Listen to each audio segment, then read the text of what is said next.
دیکھو نبی صلی اللہ علیہ وسلم نے فرمایا، میرے اس جو قربانی کے مسائل میں بتا رہا ہوں اس کو زیادہ سے زیادہ وائرل کریں اس کلپ کو، یہ بہت اہم مسائل ہیں کیونکہ لوگ ان میں کوتاہیاں کرتے ہیں. دوسرا مسئلہ، یہ جو میرا چینل ہے اسپیچز، اس پہ ابھی تھوڑی دیر میں اپلوڈ ہو جائے گا، یہ ابھی تھوڑی دیر میں ہی ہو جائے گا اپلوڈ، تو آدھے گھنٹے بعد انشاءاللہ جیسے ہی ختم ہوگا اپلوڈ ہو جائے گا یہ. تو آپ لوگ اس کو پھیلائیں زیادہ سے زیادہ، کیونکہ یہ دوسرا مسئلہ پہلے سے بھی زیادہ اہم ہے. وہ مسئلہ یہ ہے، نبی صلی اللہ علیہ وسلم کی صحیح حدیث ہے کہ جس نے راستے سے تکلیف دہ چیز نہیں ہٹائی، آپ جا رہے تھے کوئی گندگی پڑی ہوئی تھی آپ نے نہیں ہٹائی، نبی نے فرمایا یہ ایمان کا سب سے آخری درجہ ہے. اگر یہ بھی نہیں کیا نا تو حدیث کا مفہوم کیا ہوا کہ آپ ایمان کے آخری درجے پہ بھی نہیں. کوئی کانٹا پڑا ہوا ہے، کوئی گٹر کا ڈھکن کھلا ہوا ہے آپ رکھ نہیں رہے، کوئی گندگی پڑی ہوئی ہے، گوبر شوبر پڑا ہوا ہے آپ ہٹا سکتے ہو لیکن آپ نہیں، یہی لوگوں کے پاؤں آتے رہے اس کے اندر بدبو آتی رہے، اتنا بھی اگر آپ نے نہیں کیا تو حدیث کے مطابق ایمان کا آخری درجہ یعنی انسانیت کی انتہا ہے، پھر یہ آخری درجے میں بھی نہیں ہو. سوچو جو تکلیف دہ چیز نہیں ہٹاتا وہ مسلمان نہیں ہے، تو وہ کیسے ہو سکتا ہے جو تکلیف دہ چیز پھینکے،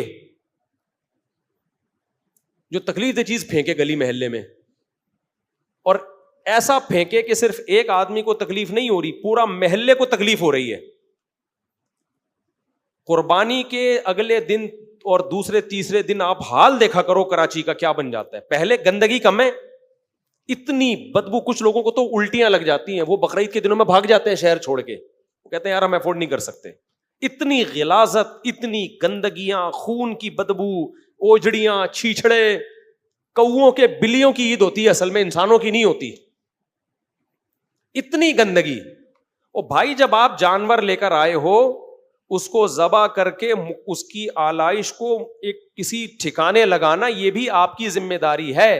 گورنمنٹ کی ہے لیکن گورنمنٹ پوری کرے نہ کرے وہ اس کا ہیڈ ایک ہے، آپ کی بھی ذمہ داری ہے یہ. آپ خود نہیں کر سکتے، کسی کو پیسے دے کے یہ کام کروائیں. آپ کہہ سکتے ہو پیسے کہاں سے لائیں، تو جانور کہاں سے لے آئے؟ وہ کیا کسی نے زکات میں دیا ہے آپ کو؟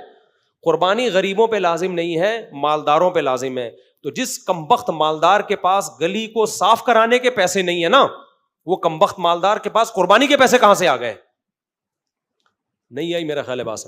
اگر آپ کے پاس گلی کو صاف کرانے کے، اپنے گھر کا باہر جہاں جہاں جانور نے گوبر کیا ہے، جہاں جہاں اس کی آلائشیں، خون وون پڑا ہوا ہے، یہ جو خون گرتا ہے نا 2-3 دن کے بعد سڑتا بھی ہے، اس میں بدبو آتی ہے بہت خطرناک قسم کی. اگر آپ کے پاس پیسے نہیں ہیں اس کو صاف کرانے کے، خود کرو یا کسی سے کرواؤ، نہیں ہے تو آپ قربانی مت کرو. سمجھتے ہو؟ دیکھو میں پچھلے سال اونٹ لے کر، میں شو مارنے کے لیے یہ باتیں نہیں کر رہا، موٹیویشن کے لیے کہہ رہا ہوں. میں اونٹ لے کر آیا تھا پچھلے سال، گلی میں ہم نے نہر کیا اس کو. اب جب میں نے نہر کیا ہے، میں نے قصائی سے بولا تھا کہ ایک بوٹی بھی، ایک چھیچڑا، ایک خون کا نشان بھی مجھے گلی میں نظر آیا نا 2 گھنٹے کے بعد، ایسی کی تیسی. یہ اونٹ کی جگہ کھونٹے پہ کون بندھا ہوا ہوگا؟ آپ بندھے ہوئے ہوگے. آپ پیسے زیادہ لے لو لیکن صفائی پوری ہو، اور پیسے پورے نہ پکڑائیں. قصائی یہ کام نہیں کرتا تو کوئی جمعدار سے کام لیں. آپ گلی محلے میں ہوتے ہیں سویپر گھوم رہے ہوتے ہیں، ہم نے، مجھے یاد ہے قصائی سے نہیں کسی سویپر سے کام لیا تھا. قصائی تو کر کے چلا گیا. تو ہم نے جب گوشت ووشت تقسیم کر دیا اس کے بعد میں نے سویپر سے کہا ٹائم بتا کتنا ٹائم لے گا، کیونکہ سویپر کیا کرتے ہیں، کچھ پڑا ہوا ہے کچھ نہیں پڑا ہوا. سر وہ میں کل آ کے کر دوں گا، پرسوں آ کے کر. جو ٹائم باؤنڈ کام نہیں ہوتا نا وہ کبھی بھی نہیں ہوتا. اس سے ہم نے مضبوط ایگریمنٹ لیا. میں نے کہا تیرے 1500 بنتے ہیں، میں تجھے 3000 روپے دوں گا. جب آپ اتنا بڑا اونٹ لے کر آئے ہو تو آپ پیسے بھی تو دے سکتے ہو نا. میں نے کہا میں تجھے 1.5، وہ کہہ رہا تھا 1500 دے دو. میں نے کہا 1.5 نہیں، ہم تمہیں کتنے دیں گے؟ بولو 3000. کنجوسی جو ہے نا بری چیز ہے. وہ کام بھی تو آپ اس سے دبا کے لے رہے ہو نا. وہ کہہ رہا ہے 1500، میں نے کہا میں 3000 دوں گا. لوگ کیا کہہ رہے تھے 1.5 نہیں، میں تجھے 750 دوں گا، میں تجھے 750 دوں گا. چل 850 نہیں 5 روپے اور بڑھا لے، پھر کام بھی ایسا ہی ہوگا.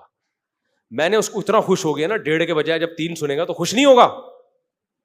میں نے کہا 1.5 کے بجائے تو 3 لے لے، لیکن 1 گھنٹے بعد ایک چھیچڑا نظر آیا نا، چھیچڑا اچھا نہیں ہوگا بتا رہا ہوں میں. ایک چھیچڑا، کوئی خون کچھ بھی نہیں ہونا چاہیے، ایسے لگے جیسے یہاں قربانی ہوئی نہیں ہے، ایسا ہونا چاہیے ماحول.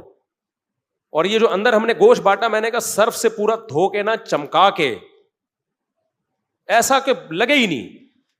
تو کیا نا اس نے, جب آپ ٹیڑھ کے کتنے دے رہے ہو, 3000 دے رہے ہو, تو وہ بلڈ جہاں جہاں نشان تھے اس پہ لا کے اس نے چونا ڈالا ہے, بالکل وہ چونے سے ختم, پتہ ہی نہیں چلا, اور گلی زیادہ صاف ہو گئی تھی, سمجھ رہے ہو, چونا ڈال کے نا بالکل وائٹ وائٹ, بالکل انبجھا چونا ہوتا ہے وہ زیادہ فائدہ مند ہے. تو اونٹ ذبح کیا ہے, اور 2 گھنٹے کے بعد لگتا ہی نہیں تھا کہ اس گلی میں کوئی جانور کبھی ذبح ہوا. تو بھائی اگر آپ یہ کر سکتے ہو تو اونٹ لے کر آؤ, گائے لے کر آؤ, نہیں کر سکتے تو آپ قربانی نہ کریں, کیونکہ ایسی صورت میں ثواب کے بجائے گناہ زیادہ ہو. اسلام کو بھی بدنام کرو گے.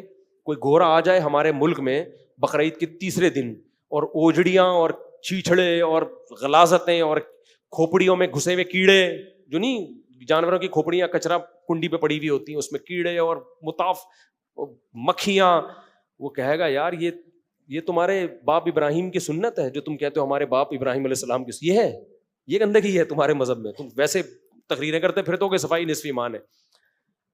تو گورنمنٹ بھی کبھی کی بھی ذمہ داری ہے, وہ پوری کرے نہ کرے, یہ میری اور آپ کی ذمہ داری ہے کہ ہم نے جب جانور کرنا ہے تو اس کو نام و نشان وہاں سے ختم کرنا ہے. سمجھتے ہو, یہ ہر شخص جب یہ اہتمام کرے گا تو گندگی نہیں ہوگی. تو باقی گورنمنٹ کو چاہیے کہ بھائی لوگوں کو کچھ ٹھیکہ دے دے, گڑھے کھدوا دیں میدانوں میں, تاکہ یہ اوجڑی آلائشیں ان میں دفن کریں, تو یہ زمین بڑی زرخیز ہو جائے گی. میں آپ کو بتاؤں, گورے کے پاس یہ پیکج ہوتا ہے نا قربانیوں کا, تو آپ دیکھتے وہ اپنی زمینوں کو کتنا زرخیز کر لیتی. جو اوجڑی ہے نا, یہ زمین کے لیے انتہائی بہترین کھاد ہے. یہ اگر ہم اس اوجڑی کو زمینوں میں دفن کرنا شروع کر دیں, یہ اتنی زبردست کھاد ہے, یہ گوبر سے اچھی کھاد ہے یہ, لیکن وہ سب ضائع ہوتا ہے. کسی چیز کو ٹھکانے, چائنا میں آپ ایک بوتل پھینکے نا پانی کی, فوراً کوئی اٹھا کے ریسائکل کے لیے لے جائے گا اس کو. وہ بوتلوں کی قدر کر رہے ہیں, حالانکہ ارب پتی ملک ہے وہ, اور ہم غریب ملک ہیں. ہم اوجڑیوں کو ٹھکانے نہیں لگا رہے, جس سے ہم اپنی زمین کو کس قدر زرخیز بنا سکتے ہیں. پھر ان کی اس سے دوائیاں بنتی ہیں, اوجڑی کی جو کھال ہے اس سے میڈیسن بنتی ہے. پہلے تو بکتی تھی یہ اوجڑیاں. تو گورنمنٹ تو اگر چاہے تو بہت کچھ کر سکتی ہے, لیکن گورنمنٹ اپنی ذمہ داری پوری نہ کرے, ہمیں کرے نہ کرے وہ اس کا ہیڈ ایک ہے. ہم تو اپنی ذمہ داری پوری کریں نا.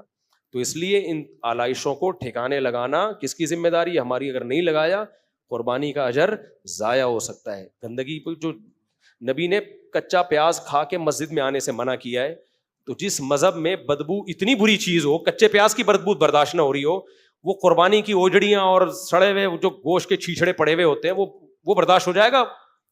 تو نبی صلی اللہ علیہ وسلم ہمارے دور میں ہوتے تو کیا کس قدر غضبناک ہوتے. حضرت عائشہ فرماتی ہیں, حدیث کا مفہوم ہے, نبی کو بدبو سے جتنی نفرت تھی شاید کسی اور چیز سے نہیں تھی. آپ کو بہت سخت نفرت تھی بدبو سے. تو اور ہمیں بدبو سے جتنی محبت ہو گئی ہے اتنی کسی چیز سے نہیں.